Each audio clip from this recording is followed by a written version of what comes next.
Starting us off at number 10 is true north. Very few places on Earth will ever actually point to true north. What is true north? True north is the direction that points exactly towards the geographic North Pole. Being that there are next to no markers and obviously no landmarks in the middle of the ocean, when GPS and other high-tech systems go awry, ships and other craft are forced to use their compasses as a way to stay on track. Compasses operate usually by pointing towards magnetic north, as the compass aligns with Earth's magnetic field. Magnetic north can shift depending on the change in the Earth's magnetic core, which operators and sailors are prepared for, thus creating a huge issue when operators and sailors traveling through the mysterious triangle discover that their compass is no longer working properly, because it's pointing to true north instead of magnetic north. I'll be honest, it's been a while since I've ever had to use a compass, and I think no matter what my compass reads, I would still be lost at sea. So Bermuda doesn't sound like the greatest vacay spot, but let's continue to see what's in store before we make up our mind. At number 9, we have the deepest spot on Earth. So we always talk about how much we want to keep exploring space and we want to get to know our own universe, but you know what's really funny to me? We still have barely scraped the surface, or under the surface, for exploring our own ocean. One of those places being the Bermuda Triangle. The Bermuda Triangle is home to one of the deepest spots on Earth. Underneath the surface, the topography of the seafloor goes from a gentle sloping continental shelf to a drop of a few hundred feet to another drop of a few who knows how many thousand feet. Many disappearances that have been reported in the Bermuda Triangle could have their answers laying somewhere at the bottom of these deep trenches. But until we actually start exploring our oceans just as much as we explore space, just like whatever lays at the bottom, we will be left in the dark. At our number 8 spot, we have methane gas. This gas is colorless, odorless, highly flammable, and one of the main components in natural gas which we all use to generate electricity and heat our homes all around the world. But guess what? It's also in the Bermuda Triangle. Due to decomposing sea organisms, scientists have discovered large concentrations of methane gas trapped in the ocean floor. Methane accumulates as concentrated methane ice, and if and when a pocket ruptures, the gas rockets upwards towards the surface without any warning or notice to those sailing above. If a ship were to be in the area of the blowout, it could possibly sink because the water would become much less dense and sediment could quickly cover it as the wreck lands on the sea floor. As of right now, there is no proof that this is the reason for any of the missing ships that have been reported in the Bermuda Triangle, but then again, how would we ever know? At our number 7 spot, we have Rogue Waves. Now does that not sound like a great band name or what? Due to the location of the Bermuda Triangle in the Atlantic Ocean, storms can come from all directions. They can come from Mexico, from the equator, or the east side of the Atlantic. These storms of course make major waves reaching up to 30 feet or 10 meters tall, but what happens when they all come together at the exact same moment? These rogue waves can reach up to sizes of 100 feet or 30 meters tall. Engineers at the University of Southampton built models of different sized ships and simulated their own rogue waves in a wave tank for the small scale ships. What happened? These engineers discovered that these ships could indeed sink. The bigger the ship, the easier it was to sink because big ships are designed to be supported in the front by the top of a wave while the back is supported by another. But if hit by a rogue wave, those big ships, guess what? They snap in two. The small ones can sometimes survive if they hit the wave bow on, but most times will just get swallowed up completely. Rogue waves, hopefully not coming to an ocean near you. At our number 6 spot, we have electronic fog. So far, out of the many distress calls claiming to come from an electronic fog, these stories and events have been labeled as supernatural and not taken seriously.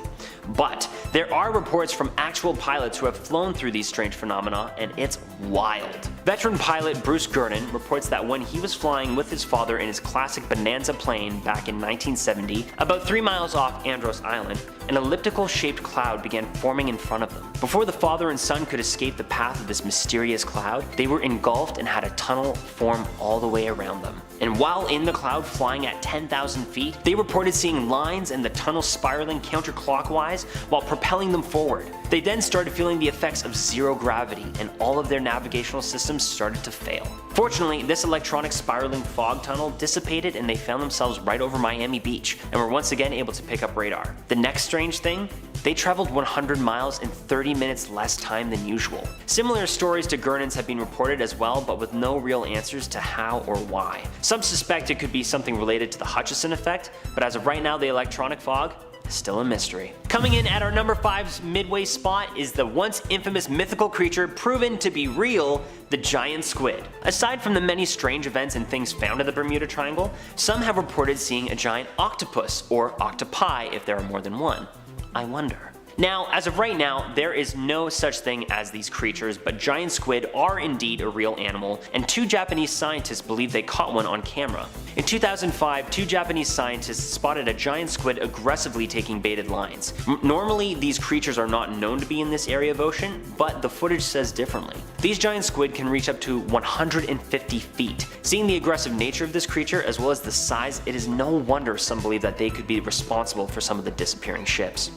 Speaking of, coming in our top 4 spot, we have ships that have gone missing. As I said earlier, there are more than 50 ships that are reported to have gone missing in the Bermuda Triangle over the years. One of the most notorious ones being the USS Cyclops. One of the Navy's largest fuel ships went missing back in March 1918. This ship was carrying 10,800 tons of manganese ore with 309 crew members on board. Only one message was received from the ship during its voyage from Brazil to Baltimore, and it reported no trouble whatsoever while it was out on the sea. But then, it sailed through the Bermuda Triangle. The ship never made it to its destination, was never found. Not only was the ship never found, but also no debris or crew members either. There was no distress call received anywhere. One of the largest ships in the Navy and everything on board and everyone on board gone missing in a flash with no explanation? That's scary. Starting us off at our number 3 spot is planes gone missing. Over 20 aircraft just like ships have gone missing over the years, and some of these reports are quite recent too. One of the latest being just last year in May when a small twin-engine plane mysteriously went missing. Same thing as the USS Cyclops, those aboard started their flight with no complications whatsoever, and there were no distress calls reported or anything out of the ordinary. Once again, no wreckage, crew, or any signs of any explanation can be found. But maybe our next one on the list will help. At our number 2 spot, we have UFO sightings. If you have been keeping up to date with any of the alien news lately, you will know that there have been more than a couple of sightings all over North America in the last few years. One of them taking place over the Bermuda Triangle, April 28, 2020, reported by not just anyone, but the United States Air Force. Many of the United States Air Force members have come out quite recently with more and more sightings, with some of them dating all the way back to the 1970s, right over top of the Bermuda Triangle. I hear more and more alien information every day, and I am loving it. If I ever have a major reason to go to Bermuda, it's to see some aliens.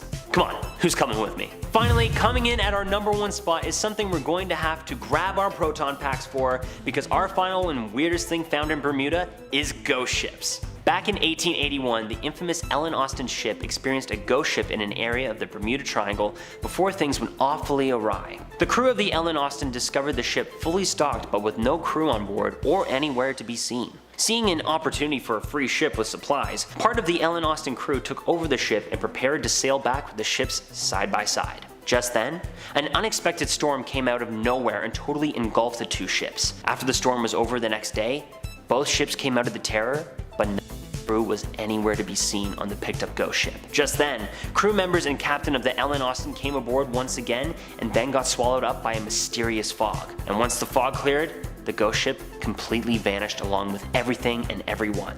I hate to say it, but I guess that's karma, and she's always gonna come for you. Starting us off at our number 10 spot is one that isn't as weird, but one that is obvious. Film crews. Due to the wild and crazy stories centered around the Bermuda Triangle, many scientists, researchers, ghost hunters, alien hunters, and divers have taken plenty of camera crews out to sea many times. Now, due to all of these crazy, amazing stories, I tried to do some research and see if there were any other missing film crews or anything along those lines in the Bermuda Triangle. But sadly, and probably fortunately, I had no luck whatsoever, which is very fishy to me. All of these disappearances and strange stories, all of them seem to have no camera or film crew. Sounds like the Bermuda Triangle powers that be are pretty smart and refuse for any of the juicy stuff to be recorded. This is also one of the most popular shipping routes in the world, so it would be great for all of those who frequently sail the Triangle to document it. I wonder if anything would actually show up on tape.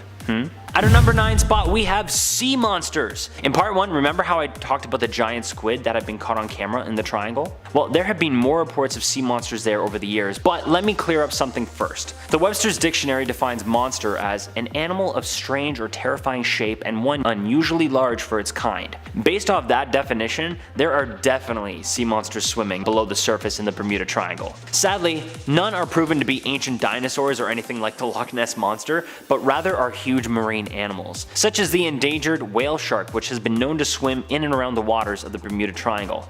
And there is no doubt that if someone first saw this shark, they would scream sea monster. These things are huge and usually reach lengths of 15 to 20 feet. So these may not be the kind of sea monsters you were originally looking for, but I think all those super scary monsters that we're actually looking for live deeper below the surface. And like I said, until we start exploring our own planet, especially our oceans a little bit more, I'm afraid we'll just have to live with the unknown. At number 8, we have the Portuguese Man of War. Sounds like a wicked awesome ship, am I right? Well, it may sound like that, but it's actually closer to one big giant jellyfish, even though it's not just one animal. The Portuguese Man of War is a siphonophore, which means it is an animal made up of a colony of organisms that work together. These organisms are made up of 4 separate polyps, and the top polyp is the weird looking part for where it got its name because it sits above the water and resembles what it looks to be like a man of war ship.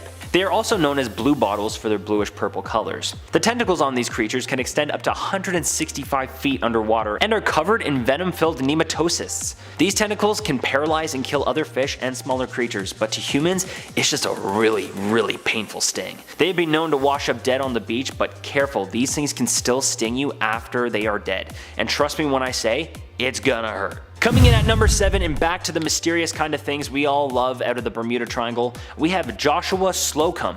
No, I'm not calling this guy weird, I'm saying his disappearance is weird. In 1895, Joshua Slocum became the first man on Earth to complete a solo sail around the world. However, on a voyage from Martha's Vineyard to South America, he mysteriously never returned. Slocum was known as quite the experienced sailor, and no one knows what happened to him nor his 40-foot long boat. Many theorize that he caught some trouble while sailing in the Triangle. Now, there is no proof of any of this, and sadly he lived at a time where technology wasn't as high-tech either.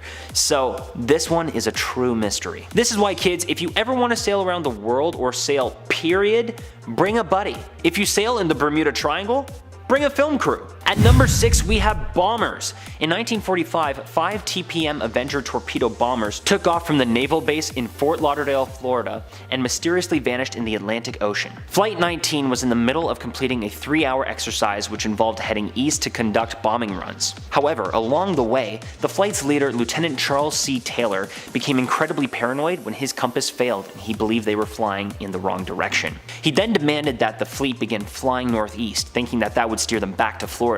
But they were flying deeper out over into the Atlantic Ocean. Reportedly, as they flew closer to the Bermuda Triangle, their signals became weaker and eventually all contact was lost from the 5 bomber planes. None of the crew or craft were ever seen again. Maybe I should rename these videos to the weirdest things never found in the Bermuda Triangle, because that kind of seems to be more on par.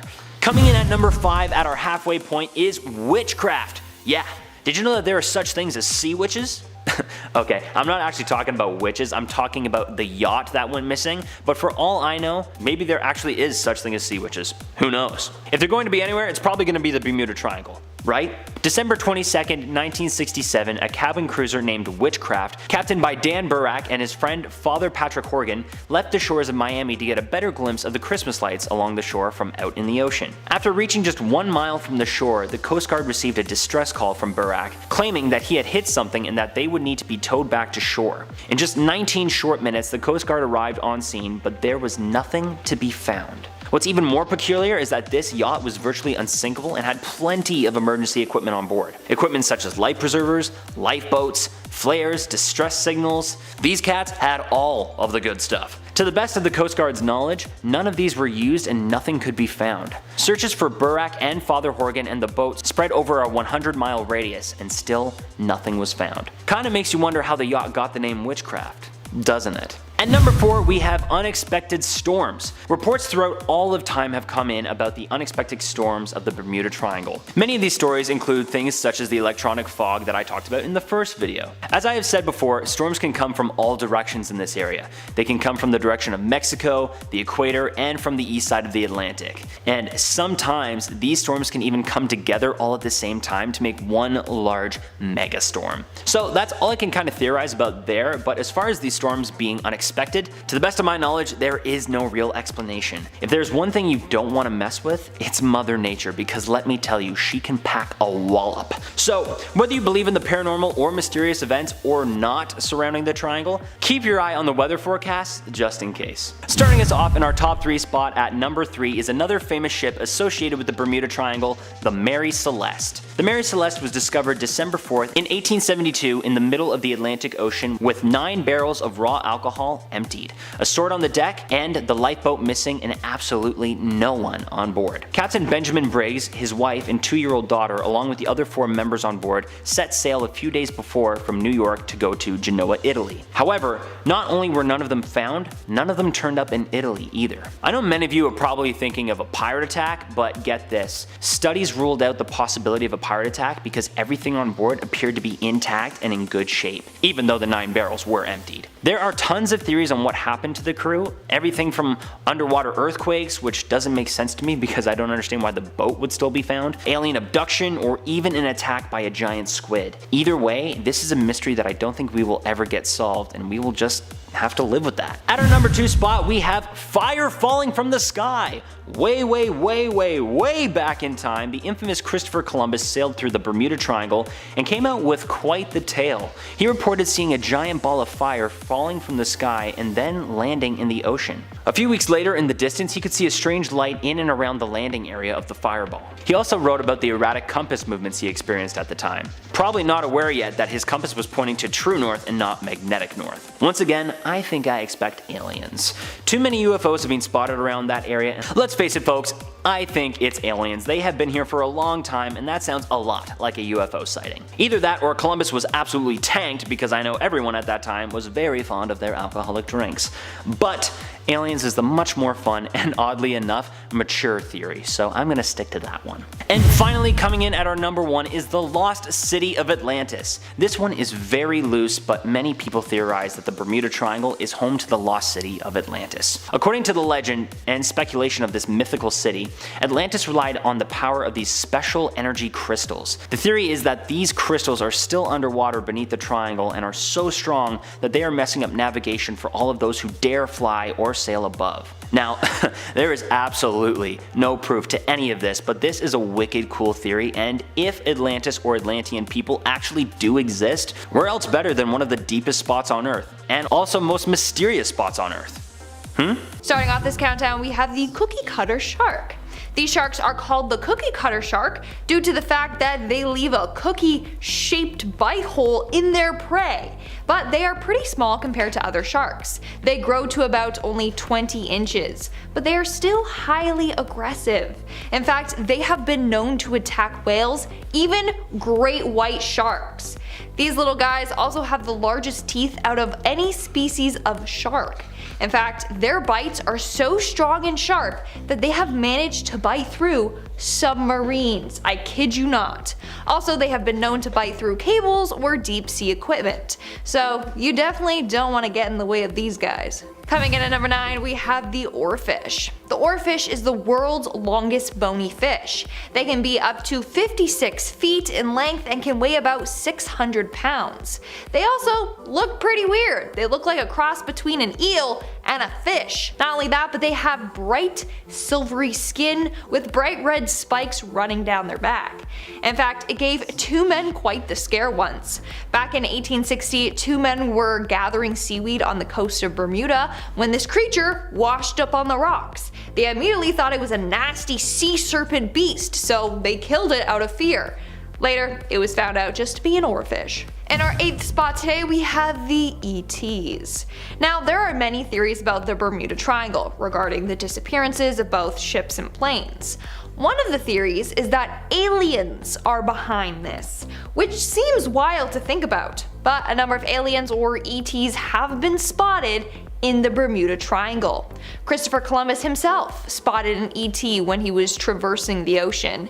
He apparently wrote about his encounter with a UFO in his diaries. Apparently, Columbus wrote about seeing a bright disc-shaped object rise out of the ocean and fly into the sky. He also said he saw stars spinning above them and a candle-like light floating up and down around them. So people think that he saw an alien spacecraft and that they're living at the bottom of the ocean. In our 7th spot today, we have the giant squid. In 2005, 2 Japanese marine biologists discovered a massive giant squid in Japan. The squid was aggressively attacking baited lines in the area. Now, they did actually manage to capture footage of it, and researchers were able to identify the creature as being an Archituetus. This is a rare species that can seize bait with extreme force. They're also known as being pretty violent, and this creature was close to 30 feet in length, so it was massive. Now, this got scientists thinking, what if there are giant squids of this species residing in the Bermuda Triangle? Since they are violent and known to attack ships, maybe these creatures can be blamed for some of the ship's downfall. I mean, over the years, people have spotted what they believed is the Kraken in the Bermuda Triangle. But what if what they were seeing was really just a massive, aggressive, giant squid? In fact, some squids grow up to 150 feet. Coming in at number 6, we have the frilled shark. Now, I can't believe that this is an actual creature because it looks like a creature straight out of a horror film. The frilled shark has been around for 80 million years so far. They were given the name the frilled shark because of their frilly appearance of their gills. They also are kind of similar to snakes because they have hinged jaws that allow them to eat big creatures whole. Like, when I look at this thing, it looks like a weird mix between a shark and an eel and a snake. It's also got the scariest looking set of teeth. Now, these things typically grow to about 7 feet. However, in 1880, a captain discovered one that measured to be around 25 feet. We are now at our 5th and halfway mark with the Man of War. Now, this is quite an interesting name for a sea creature. In fact, this sea creature is quite interesting. It looks like a jellyfish, but it's not. It's a siphonophore. Now, it gets its name due to its 4 polyps that it has on its body. One of the polyps, which is a gas-filled bladder, is said to resemble an old warship at full sail. So, yeah, that's why they named it that. Now, these things can grow to about 130 feet, which is longer than a blue whale. However, their bodies are very tiny. They aren't much wider than a broomstick handle. Now, humans have to be careful around these guys because they use their tentacles to sting and paralyze their prey. Some humans have been stung by them, and apparently, the stings turn into nasty welts and it's incredibly painful. As an adult, chances are that you'll survive this sting. However, sadly, a number of children have died from the venom of the Man of War. In our 4th spot, we have the Fangtooth fish. Now, this creature gets its name because of its massive fang-like teeth. In fact, it has the largest teeth compared to body size of any known fish. So the fangtooth fish are carnivorous. They love to eat smaller fish and crustaceans, but they have also been known to go after squids. Honestly, they'll just eat anything that they're able to kill. They have massive jaws lined with enormous teeth. In fact, their fangs are so large that they actually evolved to have special sockets on either side of their brain to accommodate their large fangs. Also, they are pretty dark in color, which allows them to blend in perfectly with the deep dark ocean waters. In our 3rd spot, we have the Megamouth shark. If you're afraid of sharks, then this one is just going to send chills down your spine. Just as its name suggests, these sharks have megamouths. In fact, they have glowing pores around their mouths so that their mouths actually glow. This helps them in their hunting process. All they gotta do is open their mouth and wait for a fish to be attracted to the light. Now, their mouths are about 4 feet wide, which is insane. Their bodies are typically around 16 feet in length, but they can grow to be about 20. In our 2nd spot, we have the nudibranch or nudibranch. I've heard it said both ways, okay? Anyways, these creatures are soft-bodied, shellless marine mollusks or sea slugs. They actually can look quite beautiful with their bright, colorful bodies. Now, its name literally means naked gill, hence the whole nudie part. What's interesting about these is that they like to steal the stinging cells from their prey, and then they use that on their predators to defend themselves. That's pretty wild, right? And in our number 1 spot today, we have the Bermuda Beast. Over the years, sailors have spotted a weird creature lurking in the waters of the Bermuda Triangle that is unlike anything that they have ever seen before. Legend goes that the monster is apparently 4 times the size of the Eiffel Tower. It's also super strong, making it easy to snatch planes in mid-air, and has strong, powerful teeth that can be used to tear apart ships. This creature has been given the name the Bermuda Beast. Bermuda researcher Rob Simone greatly believes there is indeed a creature lurking in the Bermuda waters. He says, and I quote, "Maybe its food source is contained there. It could explain some of the ships that were mysteriously lost." Now, in the diaries of Christopher Columbus, he wrote about seeing an underwater fire-breathing beast while traveling in the area.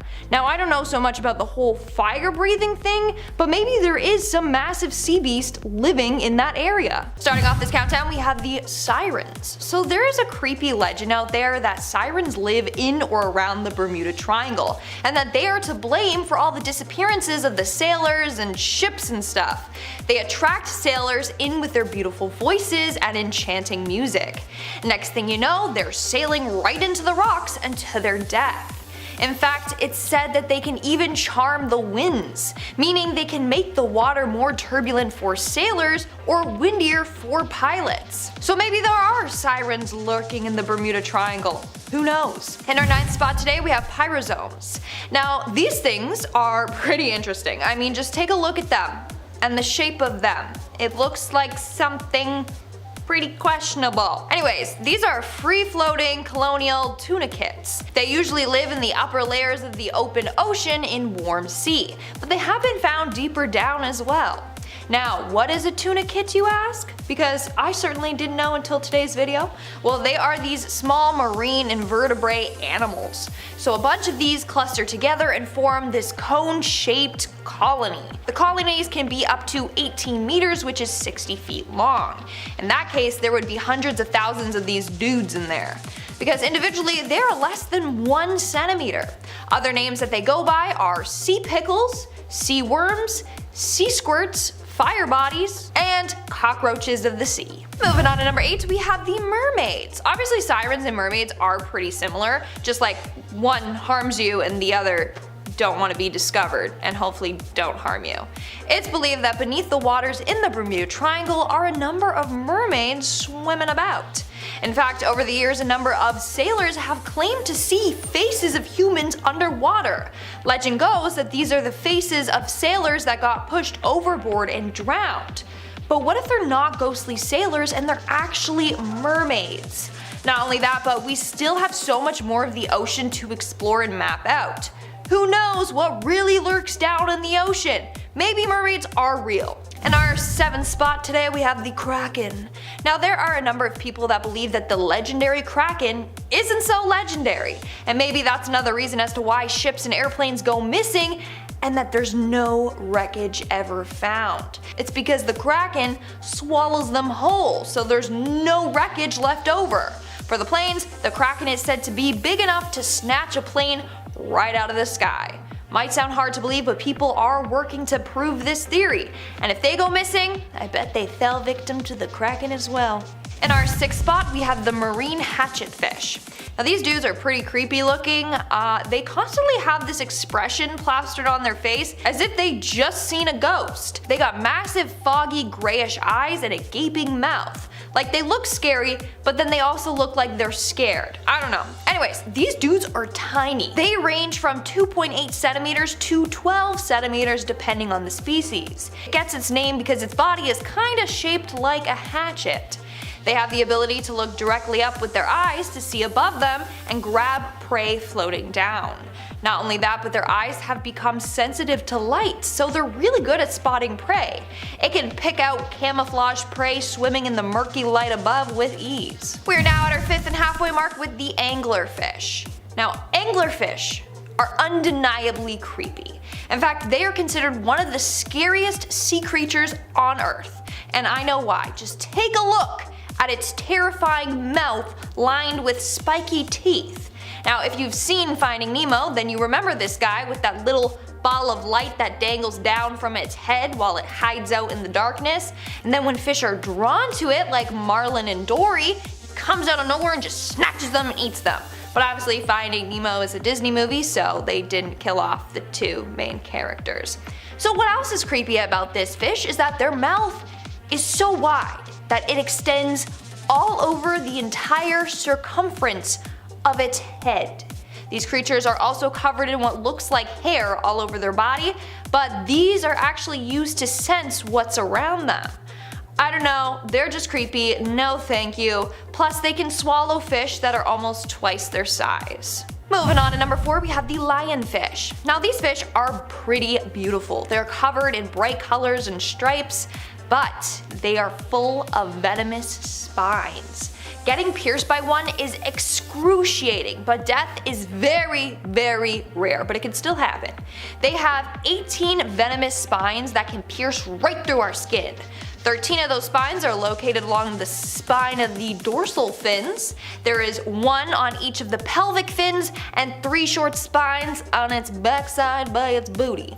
As for the size of these bad boys, well, an adult lionfish can grow as large as 18 inches, which is pretty big, whereas the young might only be like 1 inch or less. Moving on to number 3, we have the blanket octopus, which is a pretty interesting name for an octopus if you ask me. But it gets its name because the females have a long, like fleshy cape thing that's around its tentacles. This cape makes the octopus appear larger and more intimidating to potential predators. But fun fact, the females can weigh up to 40,000 times more than their partners. As for size, although pictures make them look big, they're kinda small. The females grow 2 meters in length. The males, on the other hand, are 2.4 centimeters. Yes, 2.4 centimeters, so they are tiny. They're like bam, okay? Don't ask me how they mate. I have no clue. That size difference is insane. In fact, the blanket octopus, or octopi, have the largest gender size discrepancy in the animal kingdom. Coming in at number 2, we have the fluke fish, aka the summer flounder. Now this is one of the most oddly shaped fish I have ever seen. They're super flat, but have big round bodies lined with like fins. The weirdest part though has to be its eyes. They have both eyes on the same side of their face instead of one on each side, so it like looks side profile all the time. It's pretty weird. Now they're also called chameleons of the sea because they can camouflage to the bottom of the ocean with ease. In fact, they can change their color and texture to match their surroundings. Isn't that cool? I think so.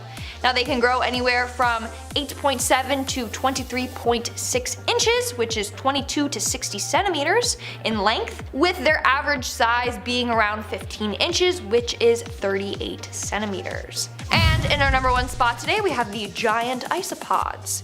Now these things are like giant underwater cockroaches. I kid you not. And they are found in the cold, deep waters of the Atlantic, Pacific, and Indian Ocean.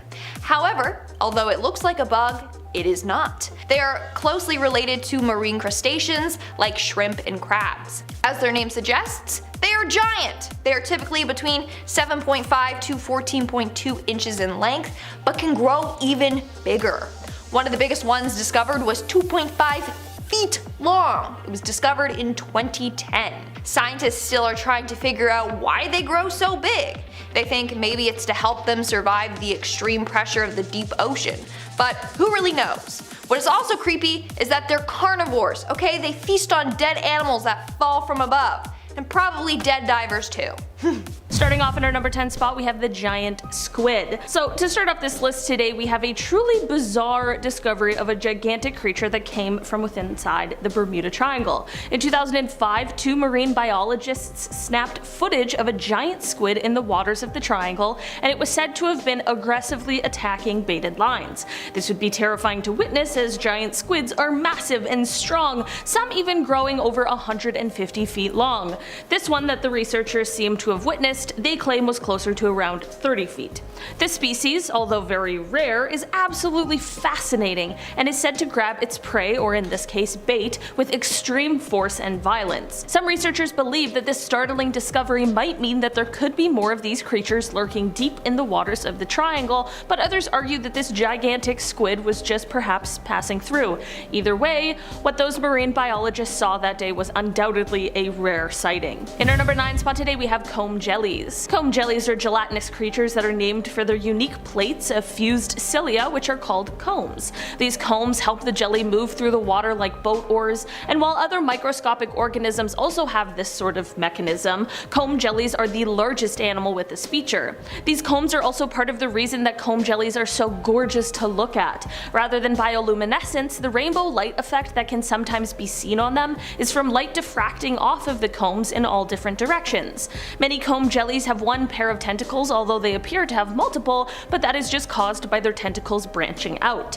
These tentacles are used to help them to hunt, like a sort of fishing line. Aside from this, these jellies don't sting, which is always a good thing, but even if they did, these guys like to make their home quite deep in the ocean, so it wouldn't be too much of a problem. In our number 8 spot today we have boulder star coral. Boulder star coral is one of the most important ingredients in reef building, so it's integral to the underwater ecosystem of the Bermuda Triangle, but unfortunately despite that it is currently endangered. This coral is sprouted from closely packed nodules, and it develops into massive clumps with uneven surfaces, or sometimes even into plates. This kind of coral grows up to 40% larger than other coral species, and they usually are either an orange-brown, greenish-brown, or a grayish-brown color. Because of infectious disease, hurricane damage, as well as human interference, it is believed that the boulder star coral population has decreased by an insane 50% since the 1990s. That is a massive drop in a very short period of time. Hopefully something can be done to help save the boulder star coral before it is simply just too late. In our number 7 spot today we have the guardians of the underworld. For this one we have a jellyfish, which has been nicknamed the guardian of the underworld. This creature can reach 10 meters or 33 feet in length, and despite its enormous size, it isn't usually caught on camera. It is said that this stunning creature is so elusive, we've been lucky if we spot it once a year since its modern discovery, and part of this is because they live so deep in the sea. They have these long billowy things coming off of them, and although they appear as though they would be stinging tentacles, they are actually more like arms that help with feeding. It is thought that they use these massive arms to envelop their unsuspecting prey, and that was all I needed to hear to swear off the ocean forever. The red coloring of these jellies helps them blend into the dark backdrop of the deep sea, making them the perfect predator, and not only that, but they are one of the largest invertebrate predators known in the ocean. In our number 6 spot today we have the Nassau grouper. This species of fish loves to live near reefs, and in fact it is one of the largest fish that can be found around coral reefs. These fish are quite solitary and they feed only in the daytime, mostly on things like small crabs and lobsters. These guys have a super large mouth that they use to basically inhale their prey rather than the traditional hunting methods. These fish spawn in December or January, always around the time of a full moon and always in the same locations. During the full moon, guided by the light it gives off, huge numbers of these fish all cluster together in order to mate, which produces a mass spawning. Depending on the depth that these fish live at, they have different coloring, but most can be found with a stripe that resembles a tuning fork on their heads behind their eyes, which makes them look like they could be fish belonging to King Triton. In our number 5 spot today we have the scalloped hammerhead shark. These sharks of course belong to the hammerhead family, and the main feature is their oddly shaped heads. These guys are a coastal pelagic species, and their eyes and nostrils can be found at the ends of the tips of their head extensions. These sharks like to use the shore as a breeding ground, and their young have an incredibly high metabolic rate, which means that they need a ton of food or else they'll starve. These guys are quite notable for their large and complex brains. They have quite high levels of cognitive capabilities, they're socially intelligent, they have complex migratory patterns and habitat relationships, and they're quite athletic and clever when it comes to capturing prey. Great, nothing better than a super smart, extremely hungry shark. Their brains are great for the species in a multitude of ways, of course, but especially in terms of reproduction because their social intelligence helps them seek out the fittest members of the species species to procreate with. Unfortunately, as of this year, however, the scalloped hammerhead shark is now listed as critically endangered, with the main cause for the population decline being overfishing. They are over-harvested because of their large size, as well as the fact that apparently their fins have a high fin needle content, so they are sold for $100 to $120 per kilogram.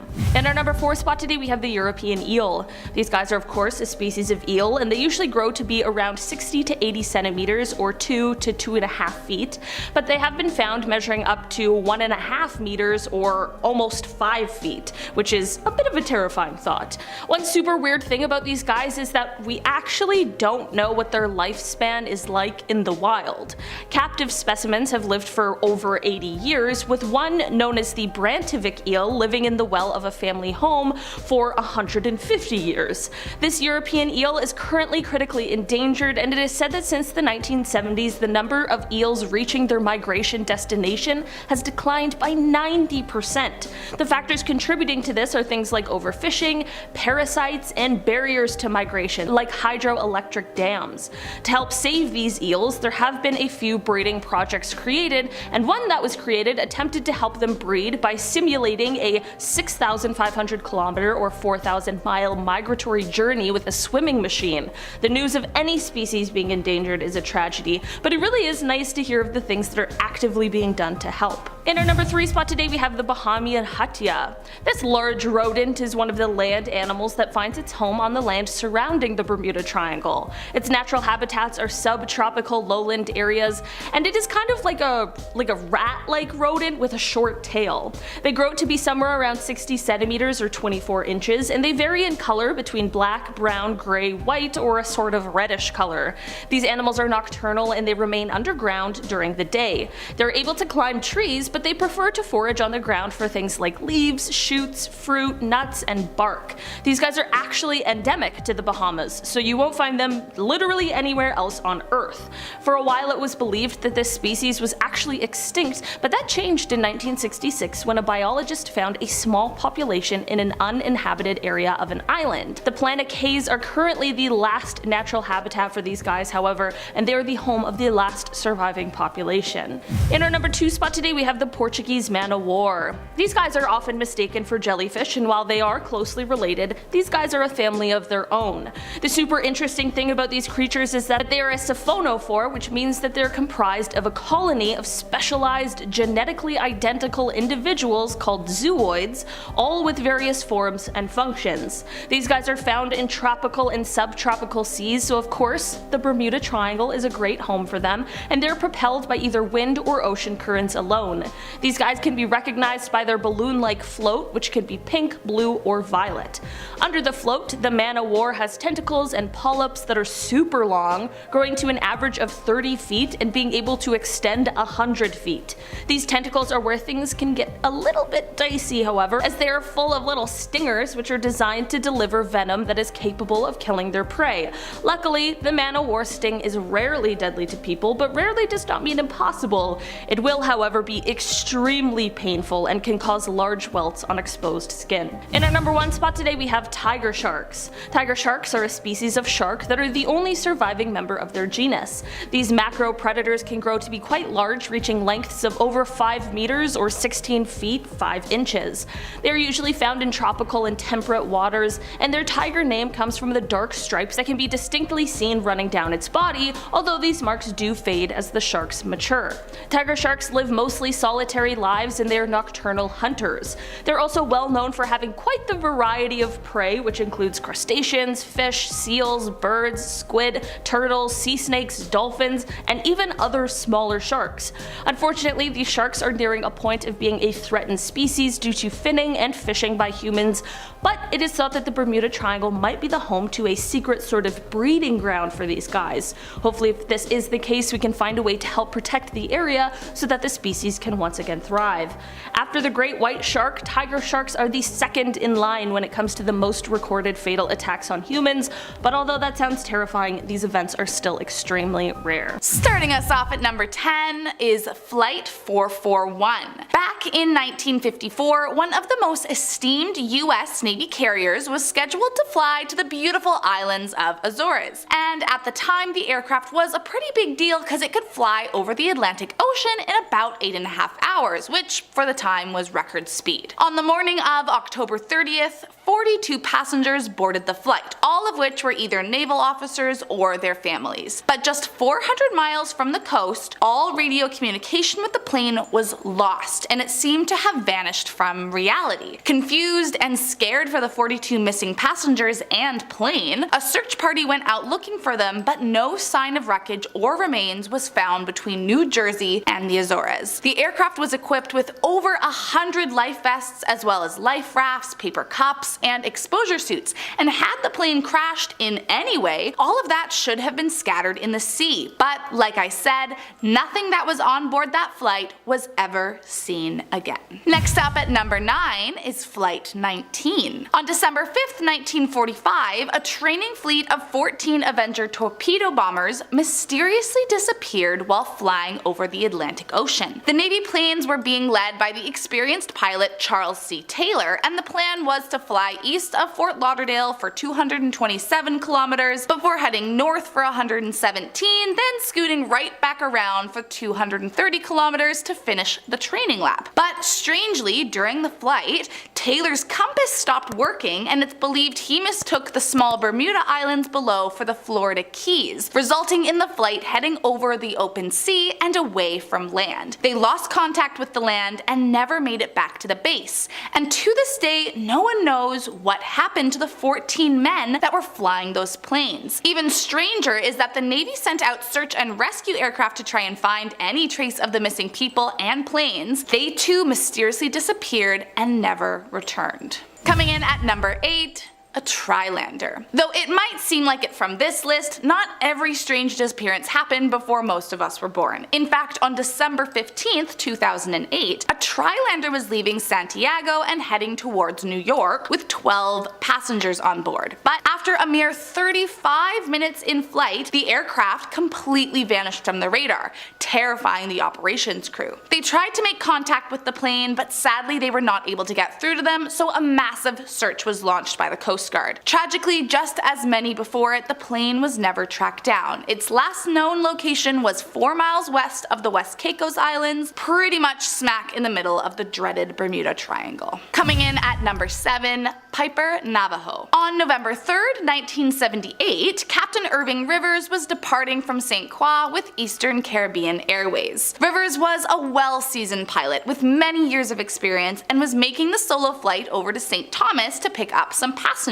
The day started out normal. Great even. Temperatures were warm, skies were clear, and it looked like it was just gonna be your average day in the sky. But during the flight, the control tower operator radioed over to Rivers suggesting a slight course correction to avoid a small shower up ahead. Rivers agreed and made the adjustment. Then, a mere 1.6 kilometers from landing the plane in St. Thomas, after already being cleared for landing, the red and green lights on the radar disappeared. The control tower had lost the location of the plane out of nowhere. An emergency search was immediately launched, but nothing was ever found, and no one has ever been able to figure out where the plane or Captain Rivers went. Coming in at number 6, Star Tiger. On the morning of January 28, 1948, crew and passengers boarded the Star Tiger in Lisbon, only to be forced to evacuate the plane after Captain McMillan felt the engine needed some attention. After a 2.5-hour wait, they were on their way in the sky, but the weather was so bad that their 75-minute stop in Santa Maria turned into an overnight layover to wait until things cleared up. So on the 29th, the 16 passengers boarded a third time onto the plane, headed for Bermuda, and despite strong winds, it seemed as though it was off to a good start. The captain decided to fly low to try and avoid the high winds, and another plane that had taken off an hour prior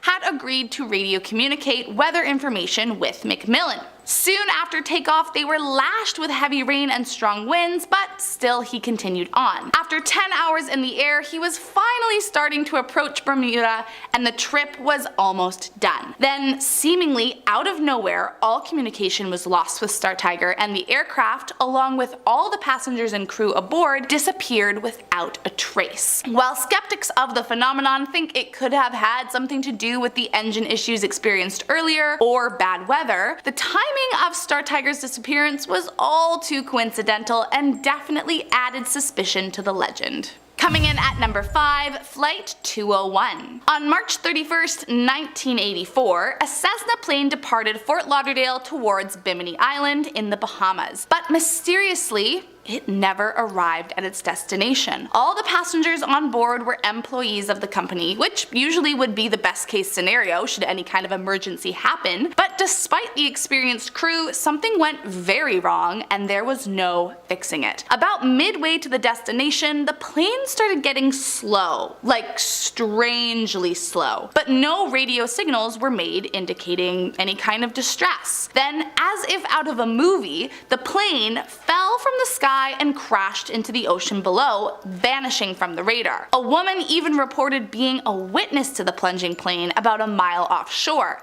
but no wreckage from the crash was ever found. It remains one of the greater mysteries of the Bermuda Triangle, as especially considering there was an eyewitness to the crash, why was no one ever able to find any evidence of the disaster? Coming in at number 4, Star Ariel. Just a year after the Star Tiger was lost forever, another Tudor 4 aircraft was set to fly from Bermuda to Jamaica. On the morning of January 17th, 1949, another plane was actually scheduled to fly the passengers, but after experiencing an engine failure, it was out of commission, and so the passengers were moved over to the Star Ariel. Now, I'm not saying that the other plane's engine failure was a sign that people shouldn't be flying that day, but I'm also not saying that. Anyway, the 7 crew members and 13 passengers promptly boarded the Jamaica-destined plane and they were off. The flight started off smoothly, it was beautiful weather, and so the captain went up to a high altitude to take advantage of it. About an hour into the flight, he contacted the destination airport, keeping them updated with his ETA and whatnot. Then after another hour, he let them know he was changing his frequency, and that was the last anyone heard from the captain. The plane never arrived in Jamaica, and no one on the plane was ever seen or heard from again. A search party deployed fairly quickly after their disappearance, but not a shred of wreckage was found.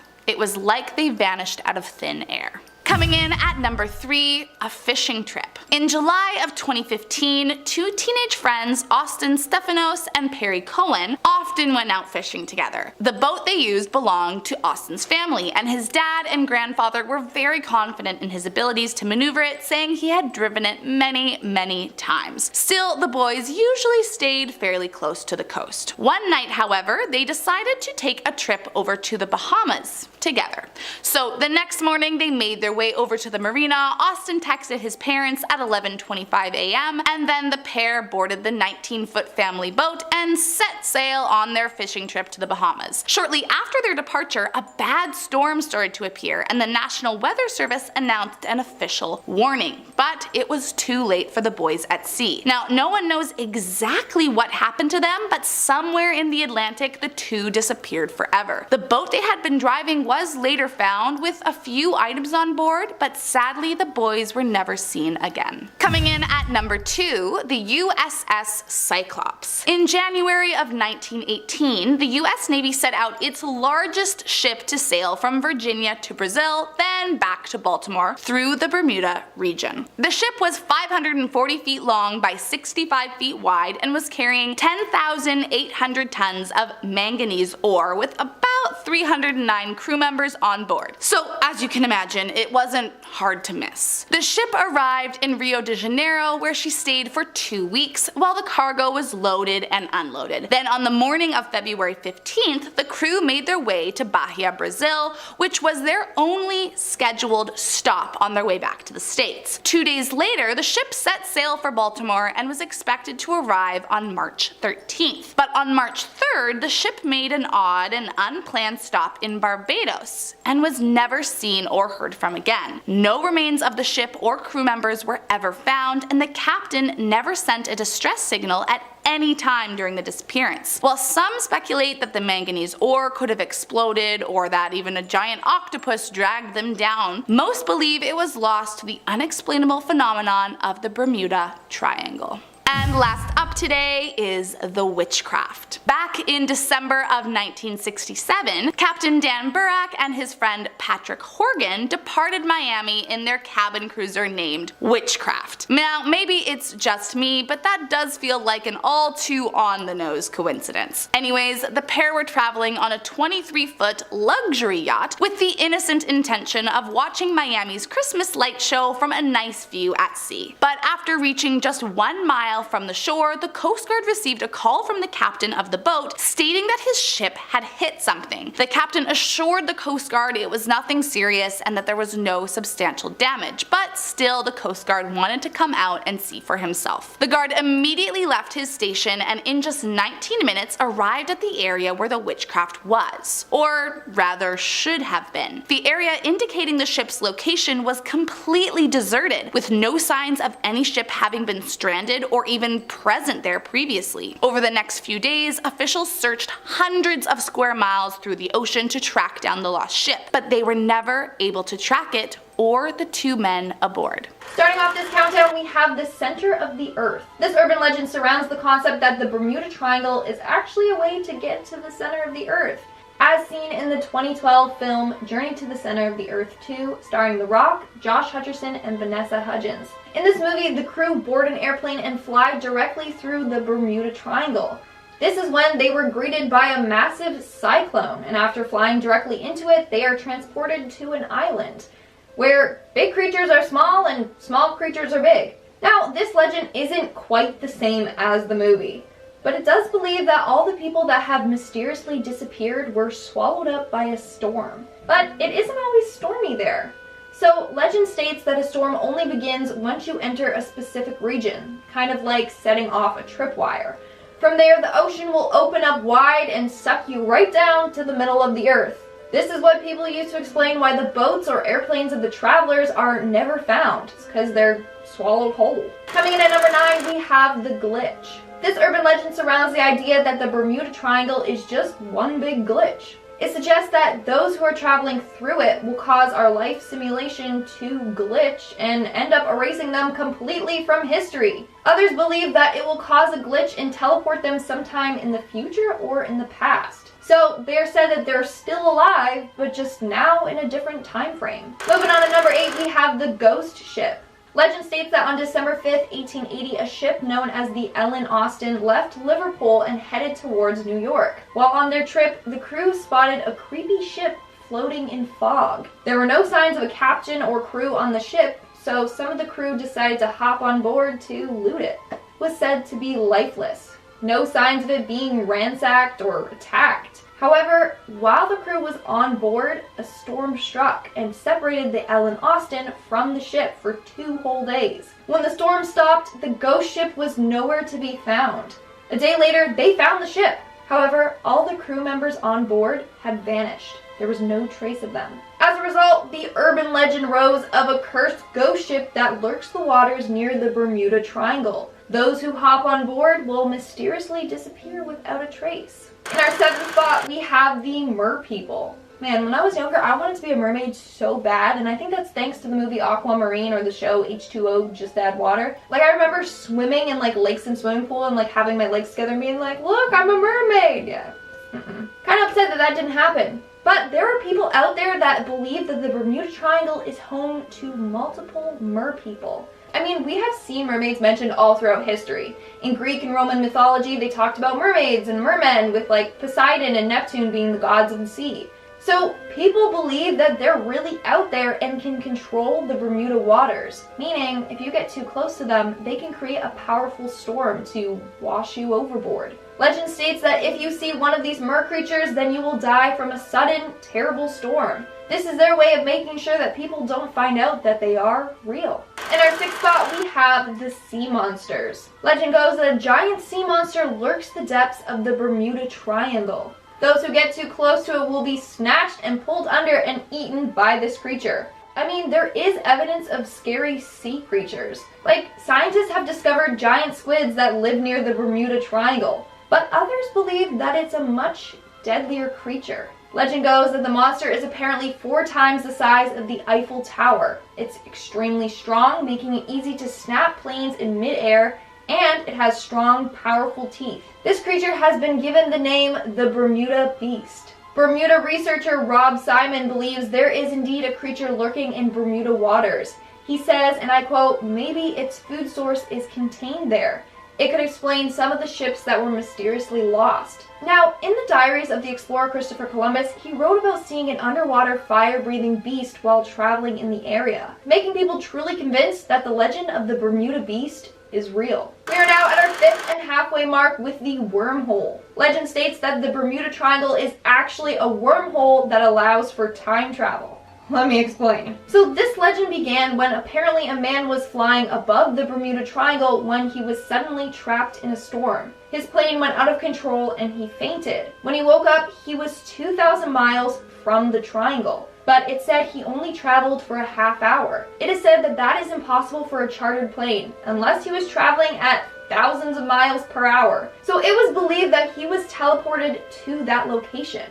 Another version of the legend states that one day 3 ships were traveling when they entered a mysterious fog. When the 3 ships emerged through the fog, there were only 2 ships, and then one of the ships was really far ahead. Apparently, the crew members of that ship claimed that they went back in time several years. Then they saw the same cloud, went through it, and were transported back to current day. Pretty spooky. Coming in at number 4, we have the lost city of Atlantis. Over the years, the urban legend that the lost city of Atlantis is located deep under the waters of the Bermuda Triangle has been circulating around the internet. Legend states that the city of Atlantis sunk to the bottom of the ocean and that the great Atlantean fire crystals that provided power and energy for the city are still present and working. Their energy is so powerful that it can interfere with compasses and electronic devices. That's supposedly why when planes fly over, they have numerous technical difficulties. In 1945, 5 aircrafts were flying over the Bermuda Triangle when the lieutenant's compass failed. As they got close to the triangle, all their communication was cut out and they were never seen again. And in 1948, a commercial flight vanished. Their radio completely cut out and then they were never seen again. So could it be that the city of Atlantis is messing with these signals? In our 3rd spot, we have the electronic fog. According to a man named Rob McGregor, he is a survivor of the electronic fog that threatens the Bermuda Triangle. Legend goes that on December 4th, 1970, he was flying over the triangle when he was met with this weird tunnel-shaped vortex. He entered it and apparently his wings sounded like they were scraping along metal. All of the electronic and magnetic navigational instruments malfunctioned. When he looked up, all he saw was a dull gray fog. Also, there was a strange cloud forming behind the airplane. Now, they were only in the clouds for a couple of minutes, but claimed that they traveled for 40 minutes. When they got out of the fog, they were over Miami Beach, a flight that should have taken them 75 minutes. He then believes that this weird fog is what caused the other planes and boats and passengers to disappear. Coming in at number 2, we have the lost souls. This legend states that the Bermuda Triangle is haunted by the souls of people that have died in the area. Apparently, several years ago, when ships were traveling along the triangle, slaves and other passengers were tossed overboard and left to drown.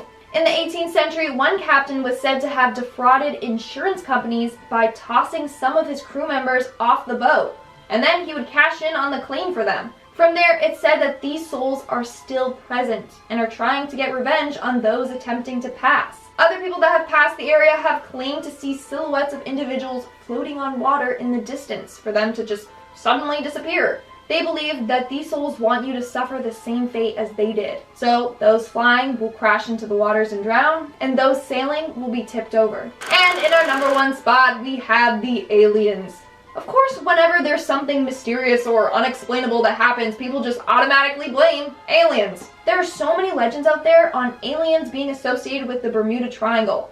The first one being that aliens have a secret underwater base in the Bermuda waters. Only extraterrestrials are allowed in this area, others are killed by some invisible force that they have created. Other people believe that the triangle is like a portal, and that the aliens use it to travel to and from our planet. Now, what's weird is that apparently Christopher Columbus wrote in his diaries of encountering a UFO. Let me start by saying that his logs and diaries are not actually the originals. His were lost. The logs we do have are a copy that was written by a man named Bartolome de la Casa. So we don't really know how valid his writings are. But apparently Columbus wrote about seeing a bright disc-shaped object rise out of the ocean and fly into the sky.